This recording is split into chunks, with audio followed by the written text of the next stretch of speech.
ఓం వసుదేవసుతం దేవం కంసచాణూరమర్దనం దేవకీ పరమానందం కృష్ణం వందే జగద్గురుం. మనకి శ్రీకృష్ణుడు అనగానే పలు రూపాల్లో, పలు చిత్రాల్లో, పలు పాత్రల్లో దర్శనమిస్తాడు. నవనీత చోరుడిగా, గోపికా చిత్తచోరుడిగా, గోవర్ధనధారిగా, పార్థసారథిగా, ధర్మ సంస్థాపకుడిగా, ఇలా వేర్వేరు అంశాలు మనకి గుర్తుకొస్తాయి. అయితే మధురాధిపతే రఖిలం మధురం అన్నట్టు ఏ ఒక్క పాత్రను చూసినా, ఏ లీలను చూసినా ఎంతో మధురంగా ఉంటుంది. అలాగే ఆ ప్రతి ఒక్క లీల వెనుక సందేశం కూడా ఎంతో అద్భుతంగా ఉంటుంది. అన్నిటికంటే మనకి ఆయన గొప్ప స్ట్రాటజిస్ట్గా కనిపిస్తారు. ఎన్నో ఆయన పుట్టక ముందు నుంచే, అవతరించక ముందు నుంచే అన్ని వ్యూహాలు, అన్ని పక్కా ప్లాన్ వేసుకొని, పక్కా ప్రణాళిక ప్రకారం అన్నీ దాన్ని పాటించడం మనం చూస్తాము.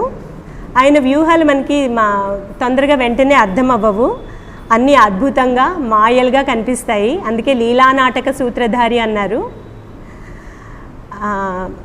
పుట్టకముందే దేవతలందరికీ చెప్పాడు, నేను వసుదేవుని ఇంట జన్మించబోతున్నాను, మీరందరూ వెళ్ళి నందగోకులంలో జన్మించండి అని చెప్పాడు. అలాగే ఎన్నో మాయలు చేశాడు. అన్నయ్యన బలరాముణ్ణి ఒక తల్లి గర్భం నుండి మరొక తల్లి గర్భంలోకి ట్రాన్స్ఫర్ చేయించాడు. అలాగే దేవకీదేవి అష్టమ సంతానమై పుట్టాడు. అయితే కంసుడు వచ్చి చూసేసరికి అక్కడ కృష్ణుడు లేడు. యశోదమ్మ పుట్టిన సంతానం ఇక్కడ. కృష్ణుడు ఈలోపు చక్కగా వెళ్ళి యశోదమ్మ పక్కన నిద్రిస్తూ ఉన్నాడు. అక్కడ యశోదమ్మకి తెలవని కూడా తెలియదు. నా కొడుకే అనుకుంది. అక్కడ నందగోకులంలో ఉత్సవం ప్రారంభమైంది, వేడుకలు ప్రారంభమయ్యాయి. అలాగే చిన్నప్పటి నుంచి చూస్తే తల్లిపాలు తాగే వయసులో పూతనని సంహరించాడు. బోర్లా పొడే వయసులో శకటాసురుణ్ణి, అలాగే బుడిబుడు అడుగులు వేసే వయసులో తృణావర్తుణ్ణి, స్నేహితులతో ఆడుకుంటూ వత్సాసురుని, వ్యోమాసురుని, ఇలా ఎందరో రాక్షసుల్ని సంహరించడం చూస్తాం. ఈ లీలలు ఒక పక్క వినోదంగా కనిపిస్తాయి, మరొక పక్క అద్భుతంగా మధురంగా కనిపిస్తాయి. మజా ఏంటంటే ఒక పక్క ఈ విధంగా రాక్షస సంహారం చేస్తుంటాడు, మళ్ళీ తను సర్వశక్తిమంతుడని తెలియకూడదు, ఎవరు పసిగట్టకూడదు అని భాగవతం అంటుంది. తాను సర్వశక్తిమంతుడని ఎవరు పసిగట్టకుండా ఉండేందుకు ఏం చేస్తాడంటే తన ఐశ్వర్యాన్నంతా దాచిపెట్టి ఈ నందగోకులంలో యశోదానందులతో కానీ ఇతర గోప బాలకులతో కానీ మాధుర్యమైన సంబంధాన్ని ఏర్పరచుకోవడానికి ఆ చిన్న బాలుని రూపంలో ఎన్నో లీలలు చేస్తూ ఉంటాడు అని చెప్పి భాగవతం అంటుందన్నమాట. మనకి శ్రీకృష్ణుడి మొట్టమొదటి పరిచయం ఏంటంటే, అందరికీ ఇష్టమయ్యే పరిచయం వెన్న దొంగ. ఈ కృష్ణుడికి బలరాముడికి మాటలతో పాటే చిలిపి చేష్టలు ప్రారంభమయ్యాయి. పోతన అంటారు, శ్రీహరి జన్మరహితుడికి కదా, ఆయనకి శైశవం ఏంటి, అది కపట శైశవం. ఆ కపట శైశవంలో దొంగ పనులు చేస్తూ క్రీడిస్తున్నాడు. ఇదేంటంటే డివైన్ డ్రామా అనమాట. మామూలుగానే డ్రామా అందరం ఇష్టపడి చూస్తాము, ఇది డివైన్ డ్రామా ఇంకా అద్భుతంగా ఉంటుంది. అమాయకుడైన బాలకుడిగా నటిస్తుండేవాడు, ఊహించలేని ఆగడాలు చేస్తుండేవాడు. గోపికలందరూ కృష్ణుడు మా ఇంటికి రావాలని కోరుకునేవారు, మా ఇంట్లో వెన్న తినాలని కోరుకునేవారు. ఆయన దొంగిలిస్తుంటే దొంగచాటుగా చూసి ఆనందించేవారు. మళ్ళీ వారు కోపం నటించి మళ్ళీ యశోదమ్మ దగ్గర ఆగడాలు కూడా చేసేవారు.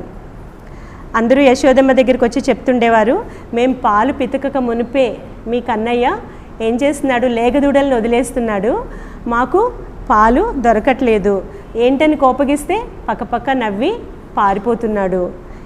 మరొక గోపిక వచ్చింది, ఇదేం చోద్యం అమ్మ, నేను నారాయణమూర్తికి నైవేద్యం తయారు చేసి కళ్ళు మూసుకుని కూర్చుంటే ఈ చిన్నారు వచ్చి ఆ నైవేద్యాన్ని చక్కగా ఆరగించేస్తున్నాడు, ఇదేంట్రా నువ్వు తింటున్నావు, ఇది దేవుడి నైవేద్యం అంటే నేనే నారాయణమూర్తిని అని నవ్వుతున్నాడు.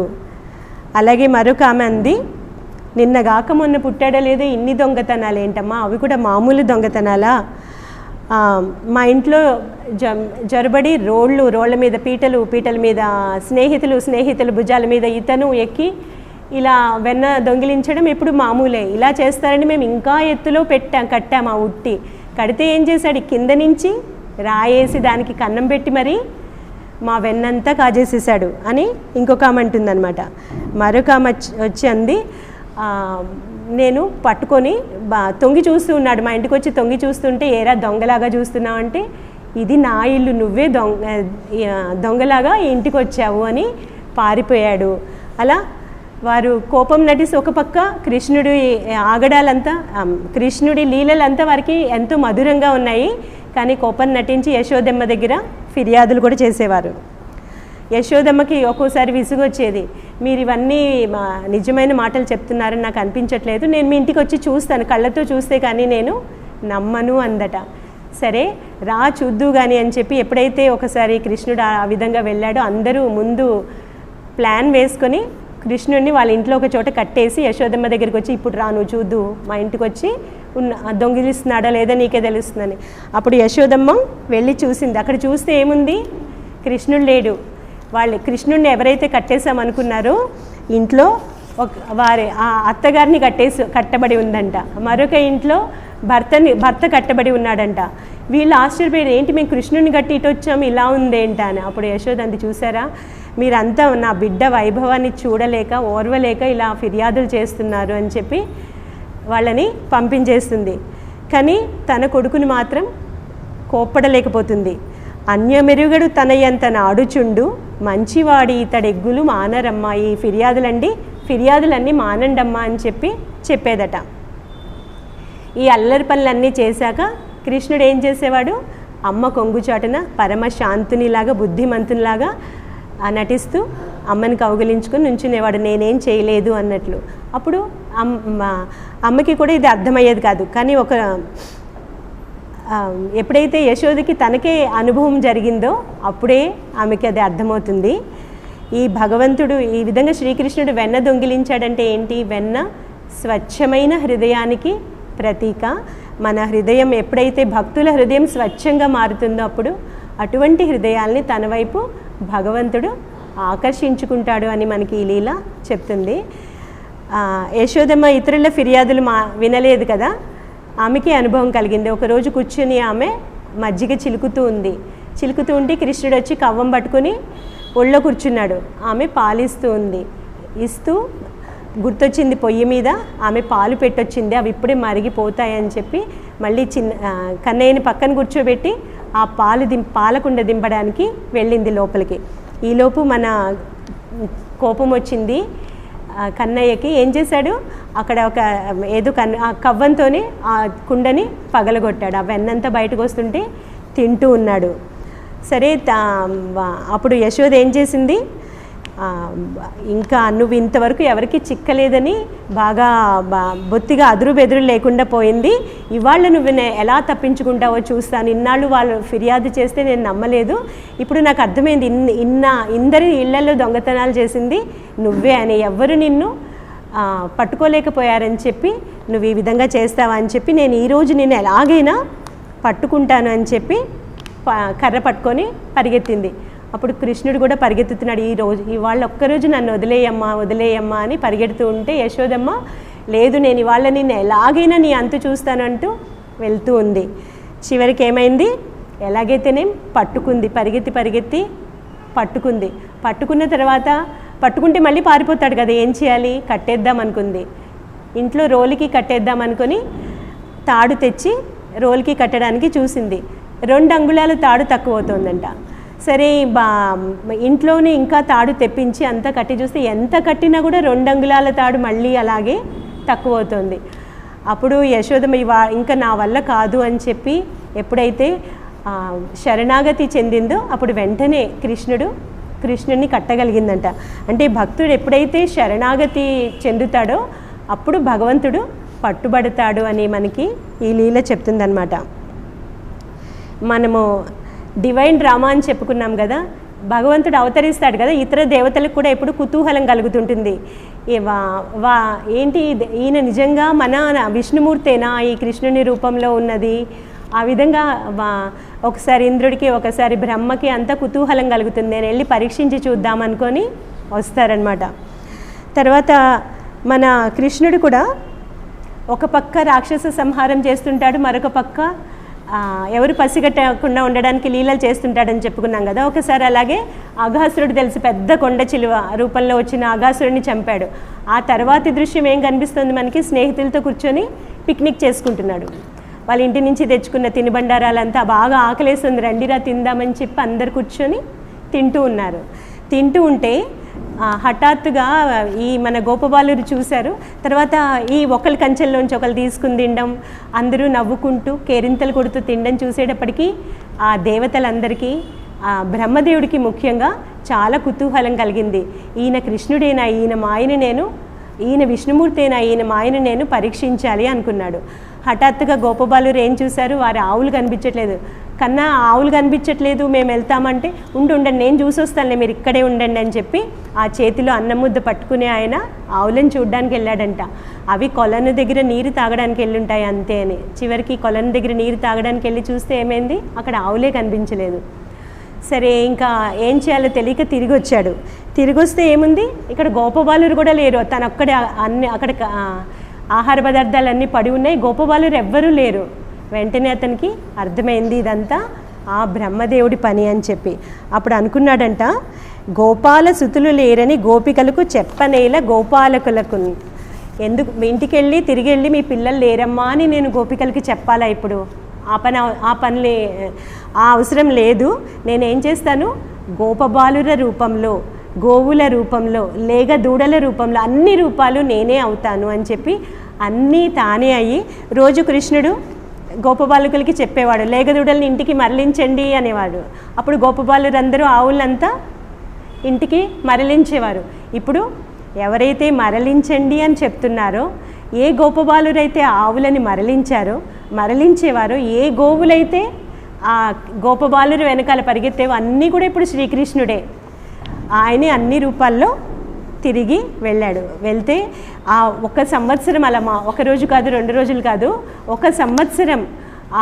ఆ సంవత్సరం ఆ గోపబాలుర తల్లుర ఆనందానికి అవధి లేదంటే. ఎప్పుడు మామూలుగా పిల్లలంటే ఎవరికైనా ప్రేమ, వారికి ఆ ఒక సంవత్సరం ఇంకా ఎక్కువ ప్రేమ అన్నది. ఎందుకంటే భగవంతుడు ఆ రూపంలో ఉన్నాడు కాబట్టి వారి ప్రేమ 100 రెట్లు అయినట్లు వారికి అనిపించిందంట.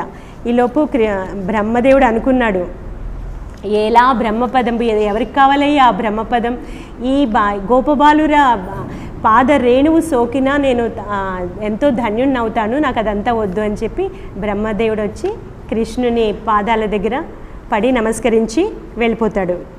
ఈ విధంగా మనం కూడా ఆ లీలల్ని ఆస్వాదిస్తూ ఉంటే మనలోని కల్మషాలన్నీ మాయమవుతాయి. తర్వాత ఇలా నిత్యం ఎప్పుడు ఏదో ఒక లీలలు జరుగుతూ ఉండేవి. ఏదో ఒక రాక్షసుడు వచ్చేవాడు, లేకుంటే ఏదో ఒక అద్భుతం జరుగుతుండేది. ఒకరోజు వాళ్ళు అడవిలో వెళ్తూ ఉన్నారు, అందరూ ఆడుతూ ఆటపాటల్లో మునిగి ఉంటే గోవులు ఏం చేశాయి, వాటి మేత కోసం అడవుల్లో లోపలికంటే వెళ్ళిపోయేటప్పటికి అక్కడ దావానలం అంటారు కదా, కార్చిచ్చు చెలరేగింది. అప్పుడు అవి అరుస్తున్నాయంట. అవి క్రందిస్తూ ఉంటే కృష్ణుడికి అర్థమైంది. కృష్ణుడికి ప్రతి ఒక్క గోవు యొక్క పేరు తెలుసు. ఆయన అందరినీ పేరు పేరున పిలుస్తూ ఉన్నాడు. జనని, జలజ, సరిత, ఈ విధంగా ఒక్కొక్క ఆవుని పిలుస్తూ ఉంటే ప్రతి ఆవు అంబా అంబా అని చెప్పి అది ప్రతిరవం చేస్తూ ఆనందంగా పలికాయంట. ఈలోపు ఆ కార్చిచ్చు ఇంకా చెలరేగింది. మొత్తం మన గోపబాలురు కూడా దానిలో దహించబడిపోతుంటే వాళ్ళందరూ కృష్ణ, బలరామ మీరే మమ్మల్ని రక్షించాలి అని చెప్పి ఎప్పుడైతే కోరారో అప్పుడు కృష్ణుడు ఏమన్నాడంట, మీకేం భయం లేదు, మీరు కళ్ళు మూసుకోండి ఒకసారి అన్నాడంట. అందరూ కళ్ళు మూసుకోగానే సరే ఇప్పుడు కళ్ళు తెరవండి అన్నాడు. కళ్ళు తెరవగానే వాళ్ళు ఎక్కడైతే ఇంతకుముందు ఏ చెట్టు కింద కూర్చొని వాళ్ళు ఆహారం తింటూ ఉన్నారో అదే చెట్టు కింద మళ్ళీ కూర్చొని ఉండడం చూశారు. అప్పుడు వాళ్ళకి అర్థమైంది ఏంటంటే కృష్ణస్య యోగ వీర్యం తత్, ఇదంతా కృష్ణుడి మహిమ వల్లే మనము రక్షించబడ్డాము అని చెప్పి అర్థమైంది. మనకి కూడా ఈ సంసారం అనే అడవిలో ఎప్పుడు కార్చిచ్చులు, దీన్ని మనం తాపత్రయాలు అంటాము, ఆది భౌతిక, ఆది దైవిక, ఆధ్యాత్మిక తాపత్రయాలు. ఎవరైతే భగవంతుని ఈ కష్టాల్లో సుఖాల్లో భగవంతుని పిలుస్తారో, భగవంతుని మీద విశ్వాసం ఉంటుందో వారికి ఆ తాపత్రయాలు పెద్ద బాధించలేవు. ఆయన విముక్తిని కూడా కలిగిస్తాడు అని చెప్పి మనకి ఈ లీల బోధిస్తుంది. తర్వాత కాళీయ లీలని చూద్దాం. అలాగే ఒక వేసవికాలం యమునా నది తీరంలో కృష్ణుడు గోపబాలురు గోవుల్ని మేపడానికి వెళ్తూ ఉంటే ఏమైంది, దాహం వేస్తే ఏం చేస్తారు, యమునా నది జలం తాగుతారు. వారికి అది రోజు అలవాటు, అదేం పెద్ద కొత్త కాదు. అయితే ఆ రోజు యమునా నది జలం తాగగానే వాళ్ళు అనుకున్నారు మన నదే కదా అని, తాగగానే వాళ్ళు వెంటనే చనిపోయి పడిపోయారు. అది అక్కడ యమునా నదిలోని కాళింది అనే మడుగుంది. ఎక్కడైతే కాళీయ సర్పం ఉందో దాని విషయం వల్ల అక్కడంతా వాళ్ళు ఎప్పుడు అటువైపుకి రాలేదు. ఆ రోజు అందరూ పడిపోతే కృష్ణుడు వెంటనే వారిని తన చల్లని చూపులతో బతికించాడట. వాళ్ళు కళ్ళు తెరిచి చూడగానే వారికి ఏమర్థమైంది, కృష్ణుడే మన్ని బతికించాడు అని చెప్పి అర్థమైంది. అప్పుడు కృష్ణుడు అనుకున్నాడు, ఈ కాళింది కలుషితమైంది, నేను దీన్ని యమునాని క్లీన్ చేయాలి అనుకుని ఏం చేశాడు, ఈ కాళీయ సర్పం పైకి దూకి దానిపై నాట్యం చేసి దాని అహంకారం అణిచి దాని కోరలు పీకి నువ్వు ఇక్కడి నుంచి వెళ్ళిపోవాలి, నా లీలాస్థానంలో నీకు చోటు లేదు, నువ్వు ఇక్కడి నుంచి వెళ్ళిపో అని కాళీయ సర్పానికి చెప్పాడు. మనకి తెలుసు కాళీయుని భార్యలో ఆయన్ని ప్రార్థిస్తారు. కాళీయుడు కూడా తన అహంకారాన్ని వదిలిపెట్టి కృష్ణుడిని ప్రార్థిస్తాడు. అప్పుడు కృష్ణుడు అన్నాడు,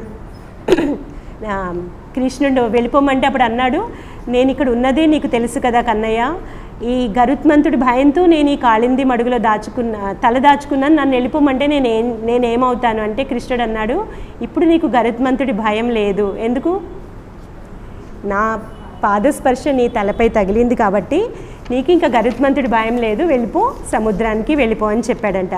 అలాగే మనకి ఎప్పుడైతే భగవద్ అనుగ్రహం దొరుకుతుందో మన్ని ఎవ్వరేం చెయ్యలేరు. గరుత్మంతుడు అంటే కాళీయ సర్పం ఎంత భయపడేవాడు, చావు మూడుతుందన్న భయం. ఎప్పుడైతే కృష్ణుడి పాదస్పర్శ సోకిందో ఆయనకి భయం లేకపోయింది.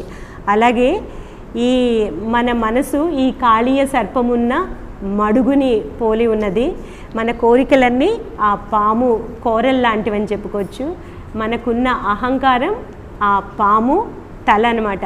మన నిత్యం మన కాళీయ అనే ఈ కాళింది అన్న మడుగులో అనే మనసులో మనకి కోరలు లేస్తూ ఉంటాయి, అహంకారం తల లేపుతూ ఉంటుంది.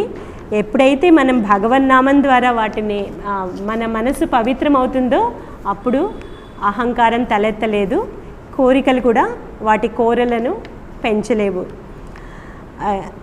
సాధన ద్వారా ఏమవుతుంది, భగవన్నామం ద్వారా సాధన ద్వారా మన ఆ మడుగు విషజలంతో కూడిన కోరికలు అనే విషజలంతో కూడిన మడుగు శుద్ధి అవుతుంది అని మనం చెప్పుకోవచ్చు. ఈ విధంగా ప్రతి ఒక్క లీలలోనూ మనకి ఎన్నో పాఠాలు ఉంటాయి శ్రీకృష్ణుడు నేర్పేవి.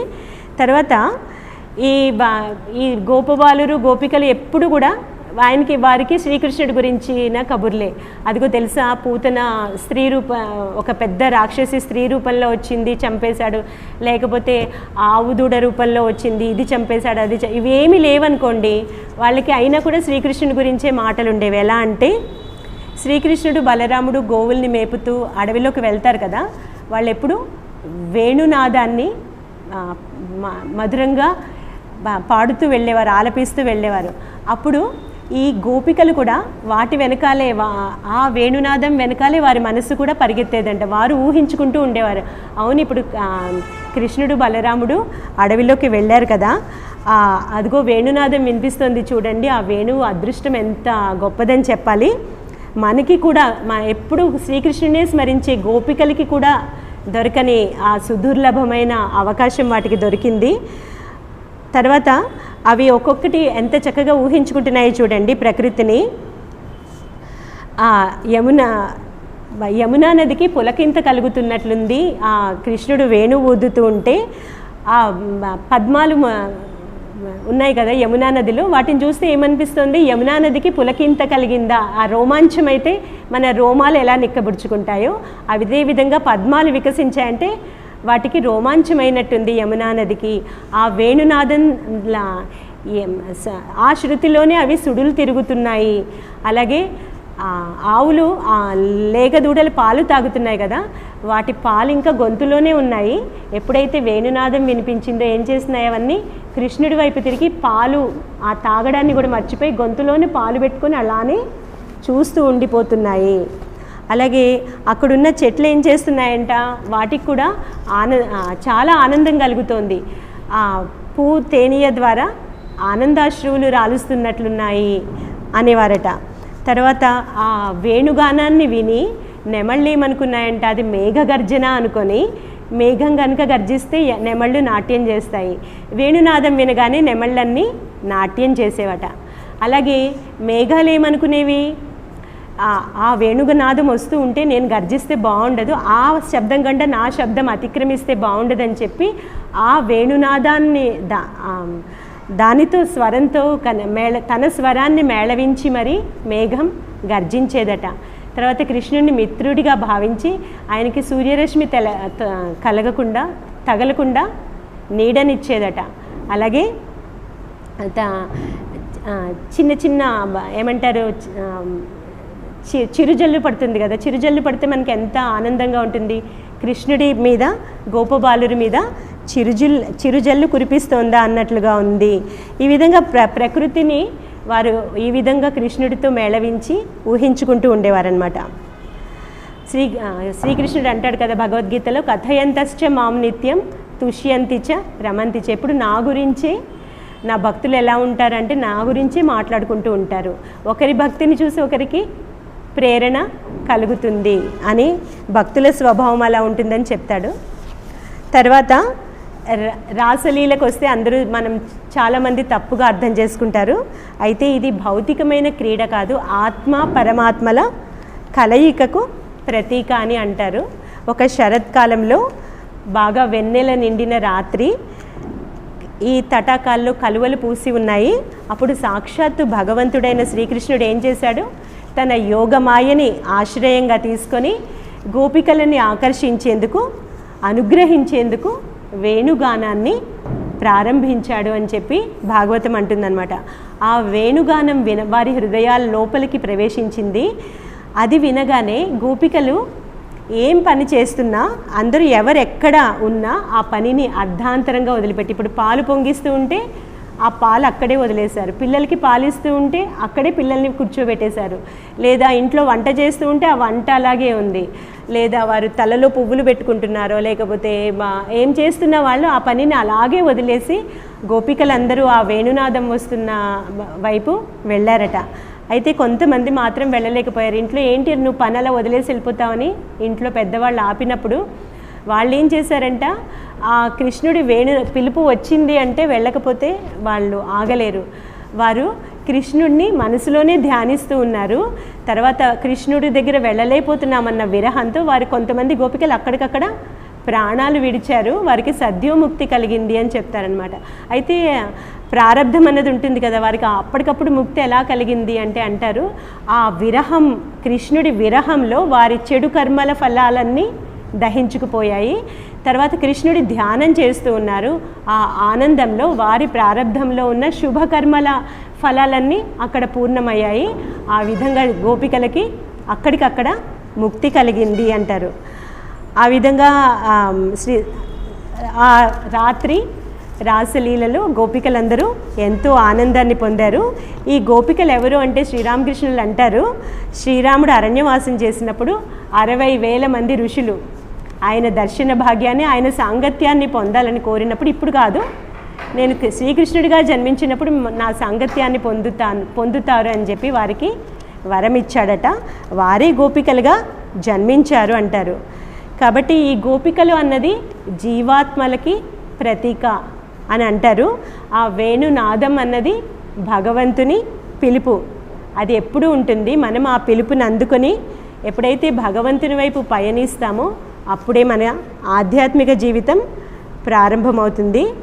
మన ఈ జగత్తులోని లౌకిక కార్యాలని తర్వాత ఇంద్రియ సుఖాలని వీటి మీద ఆసక్తి లేకుండా ఆ భగవంతుని పిలుపు అందుకొని భగవంతునిపై మనకి ఆకర్షణ కలిగినప్పుడే ఆ సాధనలో ఆనందం కలుగుతుంది అని మనకి దీని ద్వారా తెలియచేస్తుంది. అక్కడ ఒక చక్కటి శ్లోకం ఉంది, అంటుంది, భక్తిం పరాం భగవతి ప్రతిలభ్య కామం హృద్రోగం ఆశు అపహినోతి అచిరేణ ధీరః అని. అంటే ఎప్పుడైతే మనకి హృదయంలో భక్తి అన్నది కలుగుతుందో ఆ కామము అనే హృద్రోగం, ఇప్పుడు మనము హృద్రోగం అందరికీ తెలుసు, మనము హార్ట్ అటాక్ అనుకుంటాం, కానీ అసలైన హృద్రోగం ఏది అంటే కామం. కామం అనే హృద్రోగం ఎప్పుడు పోతుంది, అది ఎప్పుడు నశిస్తుంది అంటే భగవంతుడిపై భక్తి కలిగినప్పుడు కామం అనే హృద్రోగం మటుమాయమవుతుంది అంటారు. ఈ విధంగా గోపికలకి భగవంతుడిపై భక్తి ఉంది కాబట్టి వారికి అక్కడ కామం అన్నది లేదు. వారి కామం అనే ఆ హృద్రోగం ఎప్పుడూ వారి నుండి తొలగించబడిపోయింది అని అంటారనమాట. ఆ తర్వాత మనం మధురలో ద్వారకలో కృష్ణుడిని చూస్తాము. ఎప్పటి నుంచి అయితే మధుర వచ్చాడో ఎక్కువ ధర్మ సంస్థాపన ప్రారంభమైంది. కంసుని చంపడం, ఉగ్రసేనుని రాజు చేయడం, దేవకి వసుదేవుల్ని విడిపించడం, జరాసంధుడిని చంపడం, కాలయవనుని చంపించడం, నరకాసురుని చంపించడం, వీటన్నింటిలో కూడా మనం ఏం చూస్తాం? ధర్మ సంస్థాపన. అంతేకాకుండా ఆ ప్రతి ఒక్క లీల కూడా ఎంతో మనోహరంగా ఉంటుంది. ఉదాహరణకి ఒక చిన్న ఇది చెప్తాను ఘటన. మీకు అందరికీ తెలిసిందే కాలయవనుణ్ణి ఏ విధంగా చంపించాడు అన్నది. కాలయవనుడు కృష్ణుడితో పోరాడడానికి వచ్చాడు. అప్పుడు కృష్ణుడు ఏం చేశాడంట, చేతిలో ఏం ఆయుధాలు లేకుండా ఆయన ముందుకు వచ్చాడు. కాలయవనుడు చాలా సంతోషించాడు. ఎన్నాళ్ళ నుంచి చూస్తున్నాను ఈ కృష్ణుడిని, పట్టుకోలేకపోయాను, ఇప్పుడే నేను ఇతన్ని చంపేస్తాను అని చెప్పి సంతోషించాడు అతను ఎదురుగా వస్తుంటే. శ్రీకృష్ణుడు ఏం చేశాడు, అతన్ని సైడ్ ఇచ్చి ఆయన ముందుకు వెళ్ళిపోయాడు. ఆ కాలయవనుడు ఆశ్చర్యపడి ఇప్పుడే ఎదురుకుండా వస్తాడు, ఆయన పట్టుకుందాం అంటే ఆయన వెళ్ళిపోతున్నాడు ముందు. ఆయన వెనకాలే పరిగెత్తాడు, నేను ఇప్పుడే కృష్ణుడిని పట్టుకొని ఆయనతో పోరాడి చంపేస్తాను అని. కృష్ణుడు పరిగెడుతున్నాడు, కాలయవనుడు పరిగెడుతున్నాడు. ఇదిగో అందాడు అనుకుంటే ఈలోపే దొరకకుండా వెళ్ళిపోతూ ఉన్నాడనమాట. చివరికి చూస్తే ఒక గుహలోకి దూరాడట కృష్ణుడు. ఈ కాలయవనుడు కూడా అదే గుహలోకి దూరి కృష్ణుడు వెతుకుతూ ముందుకు వెళ్తూ ఉంటే అక్కడ ఏమైంది, అక్కడ ఒకరెవరు పడుకుని ఉన్నట్టు కనిపించారు, ముసుగు వేసుకొని పడుకుని ఉన్నట్టు కనిపించారు. అప్పుడు కాలయవనుడు అనుకున్నాడు, అవును ఈ కృష్ణుడు ఇలాగే మాయలు మారి ఇతను ఏమీ జరగనట్లు నటించి పడుకుని ఉన్నాడా అని చెప్పి ఒక్కసారిగా ముసుగు పీకి అతన్ని చంపబోయడానికి చెయ్యెత్తాడు ఈ కాలయవనుడు. ఏం జరిగింది, అతనే కాలి బూడిదైపోయాడు. అక్కడ ఉన్నది ఎవరు అంటే ఇంతకీ కృష్ణుడి కాదు, మనకి తెలిసిందే ముచుకుందుడు. అంటే కృష్ణుడు ఎవరిని చంపాలో, ఎవరితో చంపించాలో అన్నీ పక్కగా ముందే వ్యూహాలు వేసుకుని వస్తారు కదా. ఆ ముచుకుందుడు అనే ఆయన దేవతలకి సహాయంగా, ఇంద్రుడికి సహాయంగా యుద్ధం చేశాడట. చాలా కాలం యుద్ధం చేసిన తర్వాత ఆయనకి చాలా బడలిక కలిగింది. దేవతలు అడిగారు, నీకేం వరం కావాలో కోరుకో, మాకు ఇంత సహాయం చేశావంటే ఆయన అడిగాడు, నాకైతే హాయిగా నిద్రపోవాలని ఉంది, నన్ను ఎవ్వరూ డిస్టర్బ్ చేయకూడదు. అంటే సరే, ఆ పలానా గుహలో, భూలోకంలో పలానా గుహలోకి వెళ్ళి నిద్రపో, నిన్నెవ్వరూ డిస్టర్బ్ చేయరు. ఒకవేళ ఎవరైనా డిస్టర్బ్ చేస్తే నీ కోపానికి వాళ్ళు కాలి బూడిదైపోతారు అని. కృష్ణుడికి అన్నీ తెలుసు కదా. అప్పుడు కాలయవనుడిని చంపించడానికి అక్కడి వరకు తీసుకెళ్తాడనమాట. ఈ విధంగా ప్రతి ఒక్క లీల మనకి ఎంతో మనోహరంగా అనిపిస్తుంది. అలాగే నరకాసురుడిని చంపాడు కదా.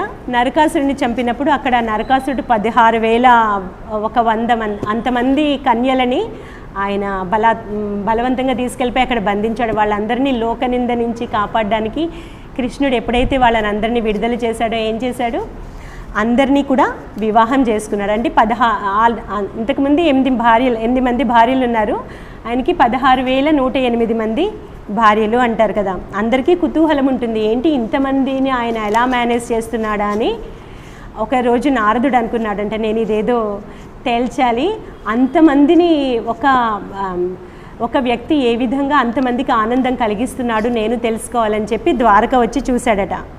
ద్వారక వచ్చి చూస్తే ఏమైంది, ఒక రాణి మందిరానికి వెళ్తే అక్కడ కృష్ణుడు ఆమెతో పాచికలాడుతూ కనిపించాడు. మరొక చోటుకి వెళ్తే పిల్లలతో ఆడుకుంటూ కనిపించాడు. మరొక చోటుకి వెళ్తే దాన ధర్మాలు, అతిథి సత్కారాలు చేస్తూ కనిపించాడు. మరొక చోటుకి వెళ్తే ఎవరితో యుద్ధం చేయడానికి వ్యూహాలు వేస్తున్నాడు. అలా ఎంతమంది 16,108 మంది ఇళ్ళకి వెళ్ళినా అన్ని చోట్ల కృష్ణుడు కనిపించాడట. అప్పుడు అనుకున్నాడు, అమ్మో ఈయన మాయని మనకి అంతు చిక్కేది కాదు అని చెప్పి ఈయన పరమాత్మ అని అర్థం చేసుకొని నమస్కరించి అక్కడి నుంచి వెళ్ళిపోయాడట. అలాగే ఈ కురుక్షేత్ర సంగ్రామంలో చూస్తే అక్కడ కూడా ఎంతో అద్భుతంగా ఉంటుంది. ఆయన ఎప్పుడు ఆయుధాలు పట్టలేదు, కానీ మొత్తం ఆయనే వెనకాల సూత్రధారి అంతా. ఏ వ్యూహం చేయాలి, ఏ ఆయుధం ఎవరి మీద వేయాలి, ఎవరిని ఎలా చంపాలి అంతా కూడా వెనకాల నుంచి సూచనలు ఇస్తూ పాండవులతో యుద్ధం చేయించాడు. అక్కడ కూడా కొన్ని కొన్ని ఎంతో మధురమైన సంఘటనలు ఉంటాయి. ఈ భీష్ముడిని అర్జునుడు చంపలేకపోతాడు, అంటే సొంత పితామహుడిని చంపలేకపోతే శ్రీకృష్ణుడు చెప్తుంటాడు, ఏంటి అర్జున, ఎంతమంది మన వైపు సేన అంతా నాశనం అయిపోతున్నారు, నువ్వు ఇప్పటికీ పౌరుషం తెచ్చుకొని ఎందుకు పితామహుడి మీద నువ్వు యుద్ధం చెయ్యవు, ఆయుధాలు వెయ్యవు అని కోపడుతూ ఉండు, నీ వల్ల కాదు, నేనే చంపుతానని చెప్పి ఆయన సుదర్శన చక్రాన్ని ఎత్తుతారట. ఆయన ఆయుధం పట్టను అని ప్రతిజ్ఞ చేశారు కదా, కానీ ధర్మాన్ని గెలిపించాలి అని ఆయన సుదర్శన చక్రాన్ని ఎప్పుడైతే ఎత్తారో ఆ భీష్మ పితామహుడు ఆయన మోహంతో శ్రీకృష్ణుని చూసి ఎంతో ఆనందపడిపోయారనమాట. ఈయన కృష్ణ నువ్వు చంపితే ఇప్పుడే నేను సిద్ధమని చెప్పి ఆయన నుంచుని ఉంటే, అప్పుడు అర్జునుడు ఈలోపు రోషం తెచ్చుకొని, నువ్వు వద్దు కృష్ణ, నువ్వు ఆయుధం పట్టనన్నావు, నువ్వు పక్కకుండు, నేనే చూస్తానని చెప్పి ఆయన ఆయుధాలు వేయడం ప్రారంభిస్తాడు. అలాగే కురుక్షేత్ర యుద్ధం జరిగిందంటే, ధర్మం నిలబడింది అంటే ఎన్ని సలహాలు, ఎన్ని వ్యూహాలు శ్రీకృష్ణుడు చేయబట్టి భీష్ముడిని ఎటూ చంపలేకపోతుంటే వాళ్ళకి సలహా ఇచ్చాడు, శిఖండిని తీసుకురండి అని. శిఖండి ఎదురుకుండా ఉంటే భీష్ముడు యుద్ధం చేయడు. ద్రోణాచార్యుడిని ఎవ్వరూ ఓడించలేరు. అప్పుడు చెప్పాడు, అశ్వత్థాముడు చనిపోయాడు అన్న పుకారు లేపితే చాలు, ద్రోణాచార్యుడు చనిపోతాడు. ఈ విధంగా అక్కడ కూడా ఎన్నో అద్భుతాలు, మధురమైన లీలలు చేస్తూ శ్రీకృష్ణుడు కనిపిస్తాడు. ఇక ఆయన లీలా సంహారం కూడా అదేవిధంగా అద్భుతంగా ఉంటుంది. మహాభారత సంగ్రామం తర్వాత గాంధారి శాపం ఇచ్చింది, నా వంశం అంతా నాశనం అయిపోయింది, నా పిల్లలందరూ చనిపోయారు, నీ వంశం కూడా అలాగే నాశనం అవుతుంది అంటే ఆయన ఎంతో సంతోషంగా ఆ శాపాన్ని స్వీకరించారట. ఆ చివరిలో కృష్ణ బలరాములు ఇద్దరు అడవుల్లోకి వెళ్ళారు. బలరాముడు యోగ నిద్రలో తన శరీరాన్ని చాలిస్తే కృష్ణుడు ఒక చెట్టు కింద కూర్చొని ఉన్నాడు. ఆయన పాదాన్ని చూసి లేడి పాదం అనుకొని ఒక జర అనే వేటగాడు బాణాన్ని వేస్తే ఆయన దాంతో శరీరాన్ని వదిలేశాడు. ఆ వేటగాడు భయపడి, అయ్యో నేను లేడీ అనుకుని పొరపాటున చేశానంటే, లేదు నువ్వు సరైన పని చేశావు అని చెప్పి ఆయన నవ్వుతూ లీలా సంహారాన్ని చేస్తారు. ఈ విధంగా మనకి శ్రీకృష్ణుడిలో ఎప్పుడూ చెరగనది ఏంటి అంటే చిరునవ్వు. అలాగే ఆ చిరునవ్వుని మనందరికీ కూడా అందిస్తారు. ఆయన లీలలని ఎప్పుడైతే మనము చదువుతూ ఉంటామో మనకి కూడా ఎంతో ఆనందం కలుగుతుంది. దాంతోపాటు ఏమవుతుంది, ఇందాక చెప్పుకున్నాం కదా, మన లోపల భక్తి కలిగితే ఆ కామము అనే ఆ హృద్రోగము మాయమైపోతుంది. అదే మనని ఈ సంసారంలో బంధించి ఉంచేది ఏది, ఆ కామము మోహము అనే హృద్రోగమే. అప్పుడు మన హృదయాలు ఎప్పుడైతే పవిత్రమవుతాయో అప్పుడు ఏమవుతుంది, అక్కడ శ్రీకృష్ణుడు మన హృదయాలలో ఆవిర్భవిస్తాడు. అదే మనం కోరుకునేది. అందుకనే ఇటువంటి ఉత్సవాల్లో ఆయన లీలలను తలుచుకునేది. కరారవిందేన పదారవిందం ముఖారవిందే వినివేశయంతం వటస్య పత్రస్య పుటేశయానం బాలం ముకుందం మనసా స్మరామి.